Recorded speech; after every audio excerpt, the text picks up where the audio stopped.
Bismillahirrahmanirrahim. Pemirsa tercinta yang dirahmati Allah, Tuhan Yang Maha Esa bersua kembali di kanal Hikmatologi. Monolog sederhana mengajak diri kita masing-masing berpikir kian melembut, cerdas, dewasa, bijaksanakan hati nurani berdasar kitab suci agama kepercayaan yang kita yakini. Tentu saja upaya serius terus-menerus tak kenal putus untuk menghayati, memperdomani, mengamalkan Pancasila niscaya dalam kehidupan sehari-hari. Masih dalam suasana bulan Rabiul Awal, kita berbahagia, mukminin mukminat bahkan seluruh makhluk sejagat, karena ada penuntun menuju selamat yang kita peringati, Rasulullah Muhammad Sallallahu Alaihi Wasallam. Ketika kita membuka channel atau kanal di YouTube maupun sosial media yang lainnya, maka dalil-dalil pertebaran yang berkaitan dengan maulid. Karena itulah kami yang bukan ulama, mencoba untuk berbicara pada sisi yang tidak banyak disampaikan ketika peringatan Maulid Rasulullah Muhammad Sallallahu Alaihi Wasallam, yakni mengapa berselawat sekaligus menyembah berhala. Rasanya tidak mungkin, tetapi mari kita urai dengan data. Apakah benar selawat itu kita cintai dan kita maknai di dalam kehidupan sehari-hari?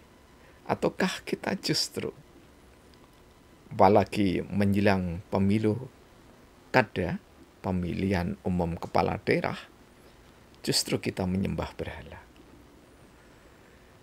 Ada satu penggal ayat di dalam surah Al-Jathiyah ayat 23. Allah mendidik, membelajarkan kita untuk cerdas, tidak menjustifikasi. Apakah didikan itu? Pertanyaan. Apakah kamu tidak melihat orang-orang yang menyembah hawa nafsunya? Sungguh pertanyaan mendasar. Apalagi jika kita kait kelindankan dengan perayaan peringatan hikmat Maulid di 1446 Hijriah. Kemudian menjelang pelantikan presiden di bulan Oktober, sekaligus perhelatan pemilihan kepala daerah yang mendahulunya. Sekaligus juga perlu kita ingat dalam surah Al-An'am ayat 116. Beberapa kali kami kutip, kita sampaikan intisarinya. Jika kalian manusia di dunia mengikuti kebanyakan orang, mayoritas massa yang dilukiskan oleh Rasulullah seperti buih, maka kalian akan mendapatkan kesesatan, karena mereka hanya berdasarkan prasangka. Inilah ayat yang saya pakai untuk menelisik, menganalisis demokrasi yang sudah menjadi berhala. Sementara Rasulullah Muhammad SAW memberikan informasi kepada kita, di mana informasi ini didahului oleh firman Allah waladzina asaddu hubbalillah. Jadi orang-orang yang beriman itu begitu sangat amat cintanya kepada Allah. Sehingga ketika Rasulullah mengatakan, mensabdakan, qul amantu billahi tsumastaqum, katakanlah kamu beriman kepada Allah, kemudian pegang teguh keimananmu itu, meskipun di sisi yang lain Rasulullah juga bersabda, ketika kamu memegang seperti memegang bara, kami menuturkan bahwa saat bara dipegang, panas menyeliputi diri kita. Tetapi manakala kita lepas, maka akan membakar seluruh alam semesta. Pemirsa, pesan Maulid adalah pesan salah satunya Fatona. Pesan kecerdasan. Pesan di mana anak manusia jangan sampai terjebak menyembah hawa nafsu. Dan sesembahan itu di era reformasi, bahkan era kejagatan ini, berhalanya tidak tampak, tetapi berhalanya adalah sistem. Tidak perlu menjadi risau kita ketika kita mengatakan berhala itu adalah demokrasi. Yang kami kurat di dalam syair Sabdana itu menjadi demokrasisme. Jadi isme itu dalam pemahaman kami tidak saja dijadikan sesembahan, tetapi menjadi di atas yang Maha Esa. Ini dalam perspektif ideologis. Kan itu pemirsa yang dirahmati oleh Allah, kita belajar bersama-sama. Belajar untuk mensyukuri nikmat Allah. Salah satunya adalah diizinkannya demokrasi, pertebaran di seluruh bumi. Sekaligus kita juga sangat bersyukur kepada Allah, karena Allah ridho Islam menjadi ad-dinul yang kita yakini. Nah, ketika kita memperingati Maulid, semarak selawat dengan ragam macamnya. Bahkan kalau kami diundang menghadiri salawat, menghadiri peringatan Maulid, baik kami datang sebagai undangan maupun kami datang diminta untuk menjadi penceramah, maka lazimnya kalau di keluarga Nahdliyin, ya, keluarga Nahdlatul Ulama, itu salawat itu begitu usai sholat Isya, salawat cukup panjang. Ya. Tidak saja sekedar setengah jam di tempat-tempat yang kami kunjungi di desa-desa itu, tapi hampir 1 jam. Kemudian nanti disambung dengan sambutan panitia, takmir. Bahkan kami pernah menghadiri sambutannya itu ada 14. Karena seluruh ketua RW, kemudian ditambah dengan lurah dan camat. Sungguh sangat menggembirakan. Karena kami harus memberikan tausiah pada pukul 00:04 dini hari. Dan ini sering kalau kami diundang di daerah-daerah kampung kota ataupun di pedesaan. Pemirsa, berhala demokrasi sudah sering kali kami ingatkan bahwa ini tidak selaras dengan kita menghormat Rasulullah. Ketika kita menghormat Rasulullah dengan melantunkan selawat, ya, ini kami juga sedang menggarap selawat versi orang kampung semacam saya ini, sekarang lagi digarap aransemennya oleh Gus Abdul Manan dan Ustadz Muhammad Taufik. Jadi ada dua versi nantinya ya. Insya Allah begitu ya. Nah, apa yang ingin kami pesankan ya, Habibi ya Rasulullah Muhammad utusan sejagat. Jadi Rasulullah Muhammad SAW tidak sekedar diutus untuk umat Islam, tetapi untuk sejagat, bahkan makhluk yang tampak maupun yang tersembunyi. Itu merupakan bagian dari dakwah Rasulullah, merupakan bagian dari hikmat kita memperingati maulid itu. Oleh sebab itu, pemirsa yang dirahmati oleh Allah Subhanahu wa ta'ala, mari kita cerdas mengevaluasi keberadaan demokrasi. Sekarang tersaji lebih nyata, lebih nyata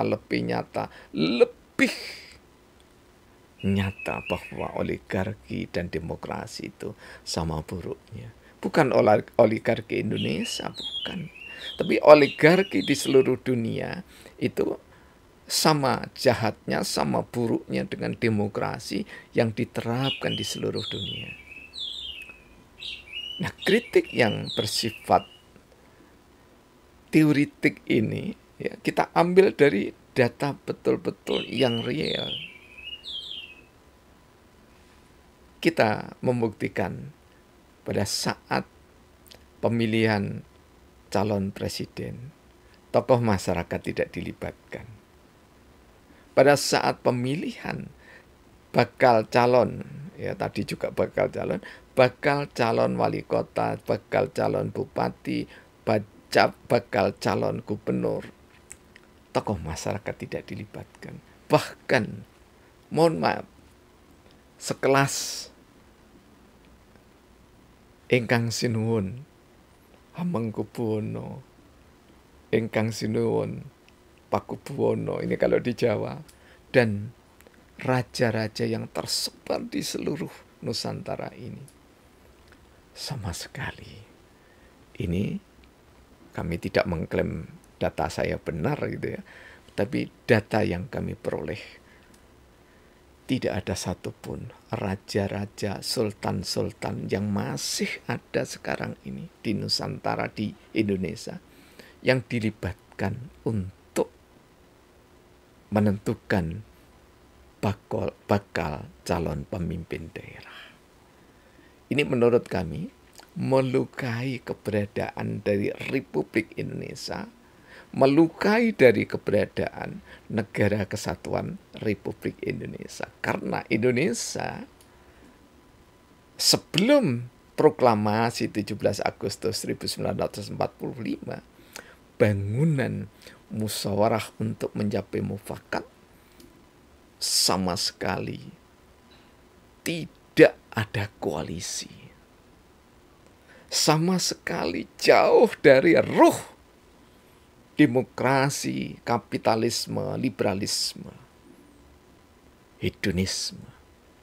Tetapi lebih ruhnya itu ke arah agama dan kepercayaan yang tumbuh kembang di Indonesia. Dan dalam kerucut sederhana namun istimewa, sebelum Pancasila diberikan keabsahan oleh PPKI tanggal 18 Agustus 1945.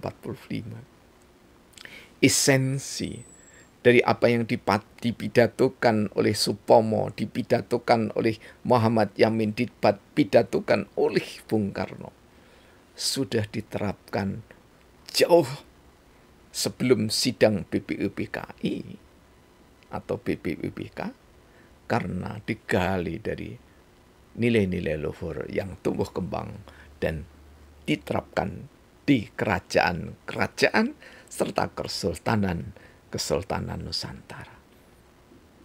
Kecerdasan di era Maulid atau di bulan Maulid ini adalah kecerdasan Piagam Madinah di mana orang tidak sibuk untuk mencari-cari permasalahan yang bertalian dengan beda agama dan kepercayaan, beda asal-usul bangsanya, beda asal-usul nasabnya, tidak. Tetapi semangat Piagam Madinah, semangat Pancasila, ketika kita mengambil suri teladan dari Rasulullah Muhammad SAW, di antaranya adalah kecerdasannya. Kita ikuti kecerdasannya, maka kita yang tidak harus turun ke lapangan, tidak harus turun ke gelanggang demonstrasi, kita siapkan konsep sistem pemerintahan hikmatokrasi. Bangunan inilah yang dulu disebut oleh Bung Karno, bukan demokrasi Amerika, bukan demokrasi Eropa, bukan demokrasi negara-negara yang lain, tapi demokrasi kita adalah demokrasi Indonesia, demokrasi Pancasila. Sampai dengan Pak Harto masih berbicara demokrasi Pancasila dan disosialisasikan ke seluruh warga negara. Namun itu, sekali lagi koreksi kami, sejatinya bukan demokrasi, tetapi kita ambil sekali lagi dari sila keempat Pancasila, grand teorinya, kerakyatan yang dipimpin oleh hikmat kebijaksanaan dalam permusyawaratan perwakilan. Kita kembalikan. Reformasi sejati adalah kembali kepada nilai luhur Pancasila, bukan ke yang lainnya. Dan mereformasi diri kita bagi seorang mukmin, kembali syahadat diulang maknanya, kita senantiasa memperbarui makna, mengaktualisasi makna yang ada pada dada kita masing-masing. Sehingga kita tidak sekedar melantunkan selamat sembari menyembah berhala yang bernama demokrasi, demokratisme, tapi tidak perlu untuk dicaci maki demokrasi itu, tapi ucapan terima kasih, selamat tinggal demokrasi. Kita sambut sistem pemerintahan hikmatokrasi berdasar 7 golongan partai atas dasar pengkelompokan profesi. Hal ini bukan yang pertama kami sampaikan, tetapi setidaknya ini insya Allah ya sudah ketiga atau keempat kalinya kami sampaikan dalam esensi yang atau dalam nuansa yang berbeda. Terima kasih, mohon maaf atas kekeliruan, kesalahan, dan kita berharap peringatan Maulid tidak saja kita mengenang lahirnya junjungan baginda Rasulullah Muhammad SAW tercinta, tetapi lebih dari itu kita teladani sikap perilaku dalam kesehariannya, mengikuti bukan menyamai. Alhamdulillahirabbil alamin. Praktek ideologi dan bersyariah, agama ada, kesamaan